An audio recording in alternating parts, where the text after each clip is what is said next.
लग्नाचे दागिने म्हणजे श्रीमंत पेशवाई दागिने. नाशिकचे सुप्रसिद्ध सराफ मयूर अलंकार सराफ.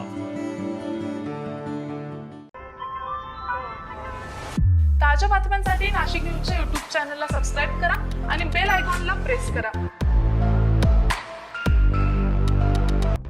नाशिकमध्ये प्रेयसीनं मित्राच्या मदतीने प्रियकराचा गळा चिरून खून केल्याची धक्कादायक घटना समोर आली आहे.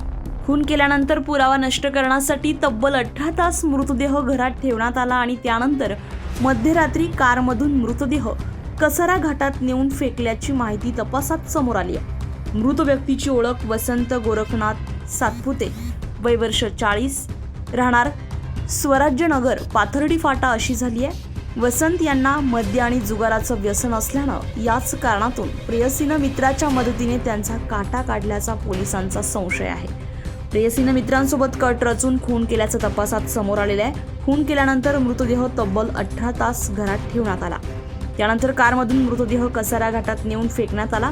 दरम्यान गुन्हे शाखा युनिट क्रमांक 1च्या पथकानं कसारा घाटातून मृतदेह शोधून काढला. या प्रकरणात हसीना शेख, साहिल शहा आणि मोईन शहा यांना पोलिसांनी ताब्यात घेतलं असून या संपूर्ण हत्याकांडातील नेमका घटनाक्रम आणि कारणांचा गुन्हे शाखेकडून तपास सुरू आहे. संजय परमार, नाशिक न्यूज, नाशिक. ताज्या बातम्यांसाठी नाशिक न्यूजच्या YouTube चॅनलला सबस्क्राईब करा आणि बेल आयकॉनला प्रेस करा.